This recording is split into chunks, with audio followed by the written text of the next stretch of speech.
Sudah ditebak 5 menit. Baik, tafadhal masykuran.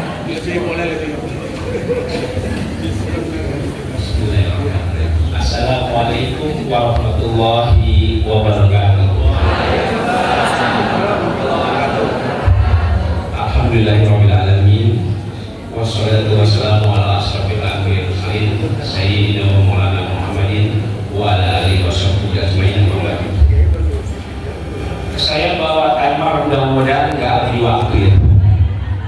Saya nggak berani mengingatkan. Dan juga untuk berikan waktu yang terhormat tentunya pimpinan kita Bapak Agus, kemudian guru kita Pak Ustadz Nawir, ya guru yang gelap sehingga beliau nggak terang-terang jadi sampai 10 tahun nggak apa-apa.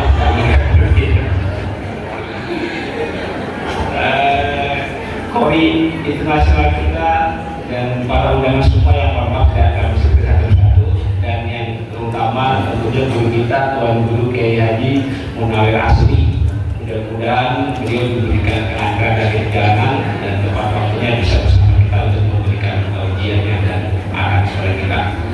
Dan tentunya yang sangat saya hormati dan banggakan para undangan semua, terlebih khusus ibu-ibu. Karena saya meyakini bahwa ibu-ibu adalah tiang negara. Tepuk tangan buat ibu. Ya, saya punya impian seandainya ibu-ibu, ya karena kita di sini umat Islam ya, para muslimah semua itu baik dan tahu tujuannya berumah tangga apa, maka 20 tahun ke depan kita punya generasi emas, benar-benar menjadi emas. Kira-kira logis gak Bapak Ibu? Karena memang ibulah yang mendidik anak. Bapak tiganya ya sudah kerja cari uang, ya, tidak ada waktu Bapak untuk mendidik anak. Tapi Bapak punya kewajiban karena Bapak imam, ya, bagaimana Rasul sebagai seorang bapak. Satu yang paling diberikan oleh Rasul kepada keluarganya adalah tauladan. Kalau bapak menjadi tauladan dan ibu menjadi ibu yang benar-benar penuh cinta kasih, ya, penuh kasih sayang yang luar biasa dan kasih sayang yang tidak salah. Karena sekarang banyak kasih sayang yang salah. Masih kecil dipegangin handphone, sangat salah. Betul ya? Dan itu ibunya nggak bisa melarang karena ibunya juga sibuk dengan handphone. Tapi saya punya semangat, ya, semangat, ya, titip kepada ibu-ibu, didik anak-anak khususnya yang putri, ya, bukan bagi yang putra ya, baikkan ya. Berikan wawasan bahwa dari kamulah nanti akan lahir generasi-generasi yang kuat, tentunya punya fondasi iman dan takwa. Siapa sih yang gak bangga kalau anaknya masih kecil sudah bisa baca Al-Fatihah? Untuk pamer tuh, nenek, ini cucu sudah bisa baca Al-Fatihah, ya Bu ya? Bayangkan kalau 7 tahun sudah bisa hafal Quran 7 juz. Ini saya akan menyampaikan kisah nyata, ya, karena waktunya pendek. Tapi titipan beliau dulu mungkin ya. Titipan beliau tadi bahwa kami di Kemhan sangat bangga dengan beliau guru kita bersama. Ya. Saya tidak pernah absen di hari Selasa karena jadwal beliau hanya 1 hari. Saya pernah protes ataupun saran sama pengurus masjid, bisa nggak panjangin sedikit waktunya? Atau kalau perlu kita baca Quran seminggu 2 hari. Oh rupanya beliau jadwalnya padat. Kemudian habis dari Kemhan pergi ke kampus, jadi memang sehingga saya tidak pernah mau absen di hari Selasa dan saya paling depan. Terima kasih Pak Guru. Memang saya diistilahkan di Kemhan itu ya, PPM. PPM itu. Jadi perwira tinggi pencinta masjid katanya gitu. Alhamdulillah film bagus ya. Jadi saya memang terutama hari Selasa, saya sangat mencintai hari itu karena beliau hadir mengajari kita, dan banyak ilmu yang saya dapat setelah saya mengaji dengan beliau. Karena memang mengaji tanpa guru tadi yang memang bagus. Ya. Kita baca Al-Fatihah yang benar, dan diterima soal kita. Yang utama kan Al-Fatihah. Saya masih sedih Pak, bagus kalau bermakmum gitu ya. Pada saat sholat malam, imamnya tidak sesuai. Kan dalam hadis kan kata suruh ulangi kita kan. Yang paling saya sedih kok nggak tahu diri sih yang jadi imam. Tapi begitu saya hayati, bukan dia nggak tahu diri, dia nggak tahu ilmunya. Ya, betul-betul sangat menyedihkan. Ya, itu kan. Dan kita pun yang sudah tahu ngaji, jangan sampai baca Al-Fatihah itu masih salah. Ya, betul-betul apa kata guru, betul-betul dicontohkan. Udah habis ya? 2 menit lagi ya? Masih Bu? Terus 2 menit lagi ya? Disuruh terus oleh Bapak Kiai. Ya, kembali ke laptop masalah ibu tadi ya. Saya akan menyampaikan kisah nyata tentang tadi 7 tahun 7 juz apa? Pakai logika, nah, mungkin nggak? Tidak, dia bermain. Ya. Dia masa bermain kok bisa 7 juz. Ini kisah nyata. Seorang ibu disuruh tampil menceritakan, kok bisa anaknya 7 tahun hafal 7 juz. Dia bercerita, alhamdulillah saya sebelum menikah punya cita-cita. Aku ingin punya suami yang habis. Oh, para habis nanti laku nih sama anak ibu. Kemudian alhamdulillah doa itu dikabulkan. Dia bukan habis. Dia hanya seorang wanita yang bisa ngaji. Tapi dia berdoa untuk mendapatkan suami yang habis. Karena kalau doa baik pasti dikabulkan. Ya, doa baik dan terjadi menjadi baik. Nah kemudian begitu dia hamil, apa yang dia lakukan? 9 kali hatam Quran selama 9 bulan. 9 kali hatam Quran. Kan memang gadis itu sudah bisa menerima ilmu, terutama dari ibunya, makanya memang ibu. Ya. Ibu itu tiang negara. Kalau ibunya baik, pasti anaknya baik. Itu kata kunci. Ya. Karena memang ibu. Apalagi kalau tahu caranya.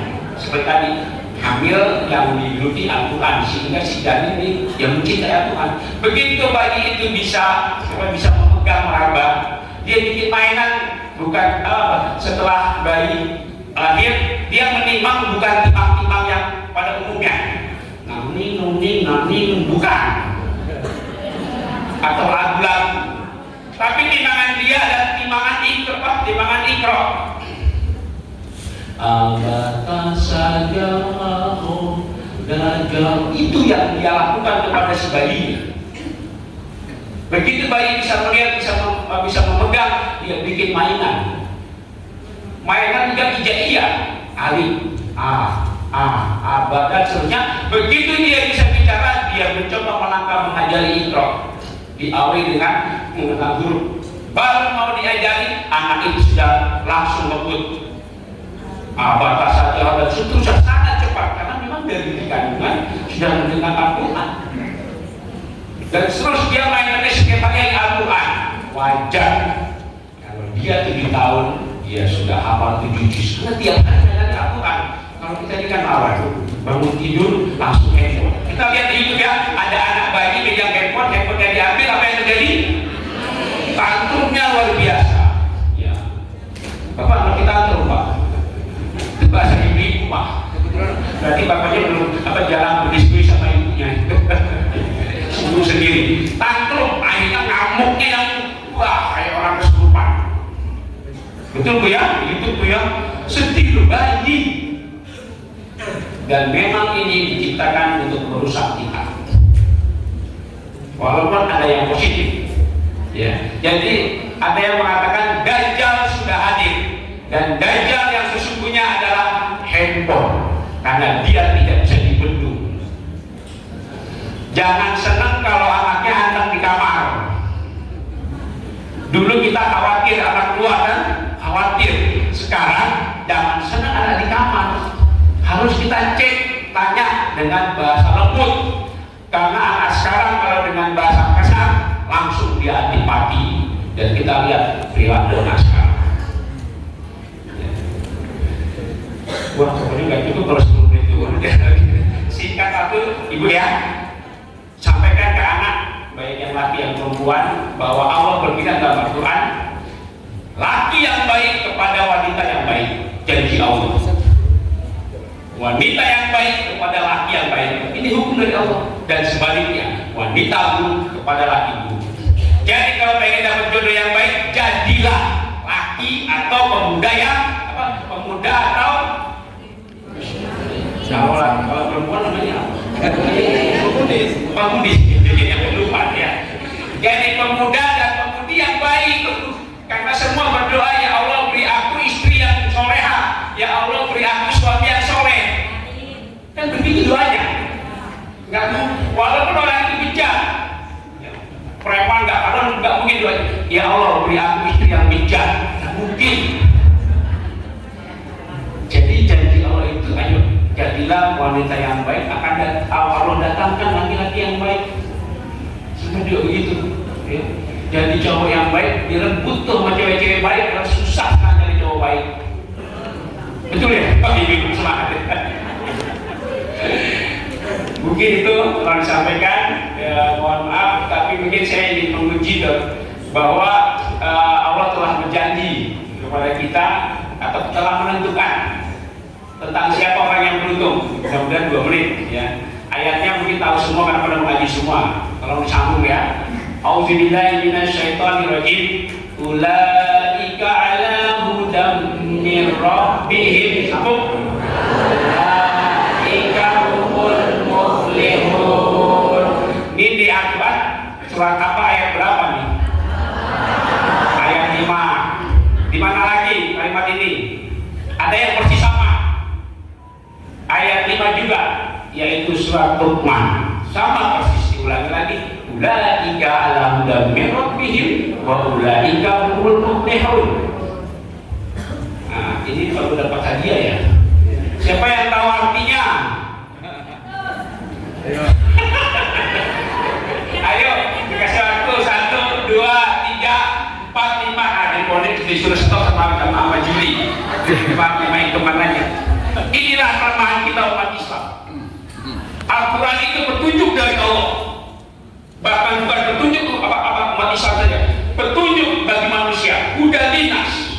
Jadi siapapun yang menjadi kata petunjuk, maka dia selamat dunia akhirat. Tapi kalau kita hanya baca walaupun dapat pahala, kan rugi, karena itu petunjuk. Arti ayat ini adalah mereka yang mendapat petunjuk dari Tuhannya, dan mereka itulah orang-orang yang beruntung.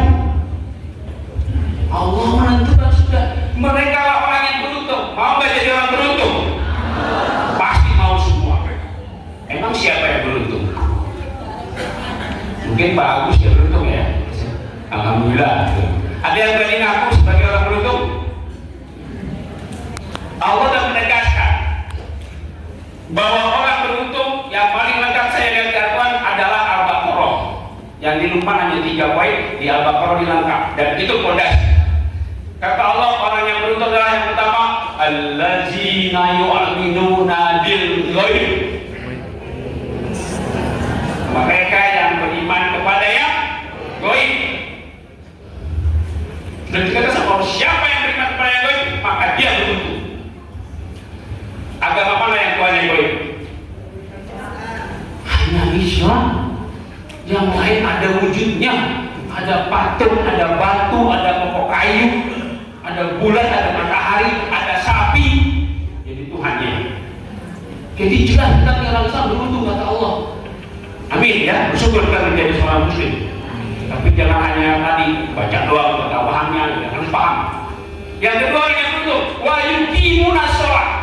Mereka yang melaksanakan sholat. Itu rukunnya siapa? Rukunnya rukun Islam.